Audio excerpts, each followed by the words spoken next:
സുനിത വില്യംസിന്റെ ഈ മടങ്ങിവരവ്, ഇപ്പോൾ ആ കപ്പലിൽ ഒരാൾ കയറി 25 മിനിറ്റിനകം ഈ പേടകം കൊണ്ടുപോകും എന്നാണ് അറിയുന്നത്.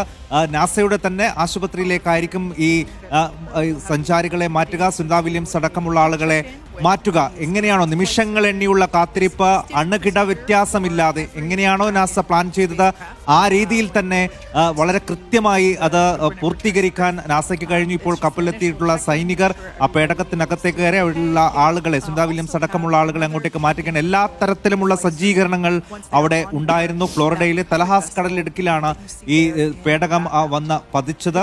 കൃത്യമായി എവിടെയാണോ അത് ഉദ്ദേശിച്ചിട്ടുള്ളത് അവിടെ തന്നെ അത് വരുന്നു. അവിടെ നിന്ന് ഈ സുനിത വില്യംസ് അടക്കമുള്ള ആളുകളെ ഇപ്പോൾ ആശുപത്രിയിലേക്ക്, നാസയുടെ തന്നെ പ്രത്യേകം സജ്ജീകരിച്ചിട്ടുള്ള സൈനിക ആശുപത്രിയിലേക്ക് മാറ്റുന്ന നടപടികളാണ് തത്സമയം നമ്മൾ കണ്ടുകൊണ്ടിരിക്കുന്നത്. ഒരുപക്ഷെ വളരെ മനോഹരമായിട്ടുള്ള ദൃശ്യങ്ങളാണ്. എന്തിനാണോ ലോകം ഉറക്കമൊഴിഞ്ഞ് ഇന്ത്യയിൽ മലയാളികൾ, ലോകമെങ്ങാനുള്ള മലയാളികൾ, ഇന്ത്യക്കാർ സുനിത വില്യംസിന്റെ മടങ്ങി വരവിനായി നിമിഷങ്ങൾ എണ്ണിയുള്ള കാത്തിരിപ്പാണ്.